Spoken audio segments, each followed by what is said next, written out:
five. So who has heard or listened to music in the last week? Raise your hand.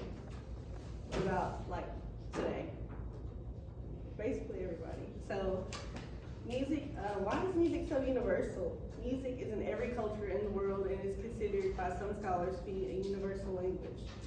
How does it go from sounds and notes to a masterpiece? Why don't other animals understand music the way we do? How can we use this to better ourselves? So, my dad's a musician, so I understand a little bit about what makes music tick. So, rhythm is the ability to keep a beat or move to the music. Tempo is the pacing of a song. And the melody is one or more notes. So, like if you whistle something, if you're humming something, that's like the notes.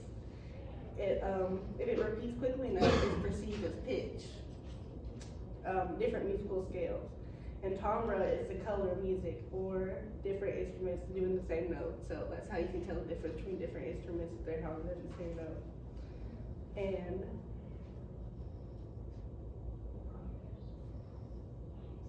so animal associations. Only certain animals understand certain aspects, but they don't put the whole puzzle together like humans do. So Snowball, a yellow-crested cockatoo up there, he actually understands perception and synchronization in music. It turns out to be true because it was studied by Patel in a study called Studying Synchronization to a Beat in Non-Human Animals. It's by bobbing his head to different tempos, and it was first recorded in 2009. And other bird owners realized that they could also, their birds could also synchronize to a beat. And although birds don't understand melodies, they don't understand different pitches or different scales. They must relearn it as a whole new melody. And people understand this different segments and scales. And rhesus monkeys, they also cannot understand a beat, so they react rather than predict the next beat. So they don't understand, but they can understand octave equivalencies, different pitches, and different scales. And humans seem to perceive it all, and they perceive the memory, the predictability, capacity for language, the rhythm for walking to help us perceive. And it's not fully understood why monkeys, our close evolutionary cousins, don't understand this aspect.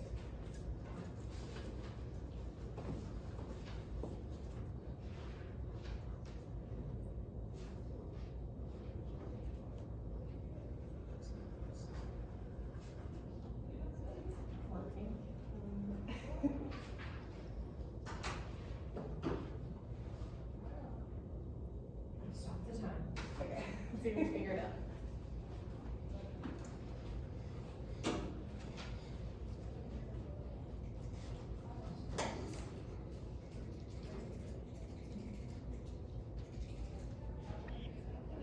Finger.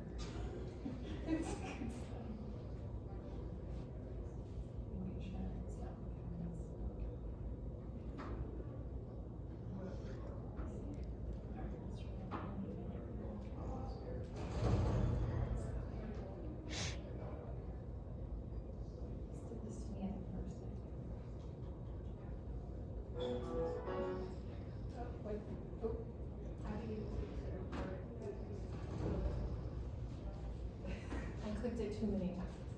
So we'll just see what turns back on. Okay.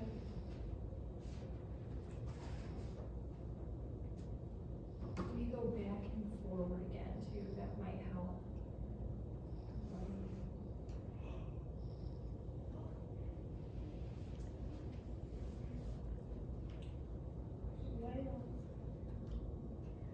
At the top, do you see play from slide? Alright, try clicking it again.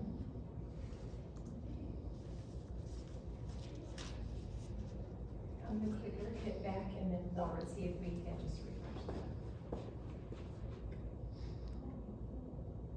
Okay, now try to click it again.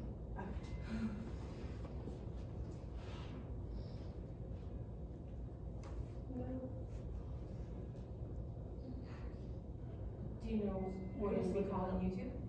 Do you know what it would be called on YouTube? Yeah. Yes. Yeah, here.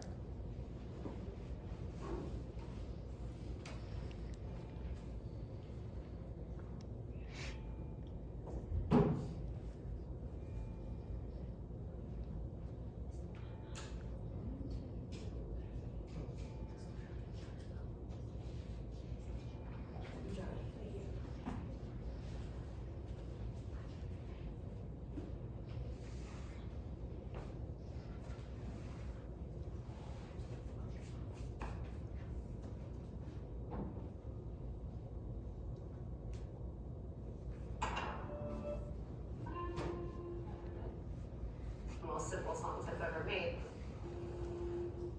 Jeremy brainstem and cerebellum help us To make us move back, the simple, most basic. But what's incredibly rare is our ability to feel a beat, tempo, beats per minute. It is the most simple, most basic rhythm in our life. It is how our heart beats. Higher BPM songs that are faster tends to make us move faster, raises our heartbeat. It goes back to the core of who we are. Try tapping along. You predict the timing of the metronome clicks, right? The taps are like very close in time to the metronome. You can't do that by waiting for the click. You'd be reacting, you'd be late. Yeah, so it's pretty interesting that other animals can't do it like we can. And so how this relates back to people.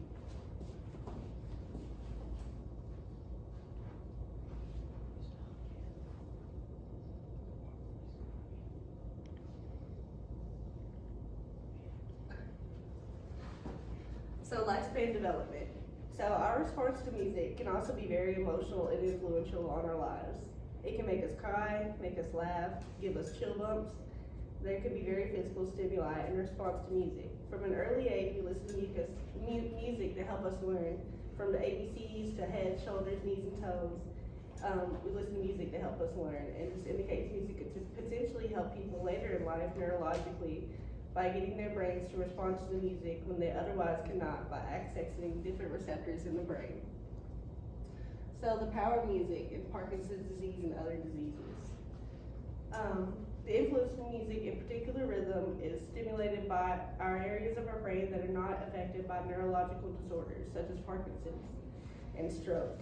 We move readily to a beat when willpower fails us. Evidence in a book by Tomato and the Institute of Music and Neurological Function, 2004. It can also help in Alzheimer's disease because cognitive disabilities such as Alzheimer's.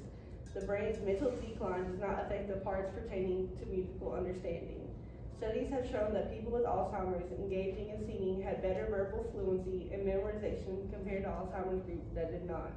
This is according to a review by Jimenez in the Journal of Clinical Medicine, 2024. It is wise to note, however, there were no differences if there's only differences by qualified musical therapists and not health professionals or other musicians. So music is everywhere, finally. People listen to music daily, from playing music in the car, in the elevator, through speakers, ringtones, restaurants, to some of the largest gatherings of people in the world at festivals. Music as a whole is uniquely human. Although there is resonance in the animal kingdom. Music is still just in the beginning steps of research, but it could be instrumental in learning about our humanity and how to better the lives of many.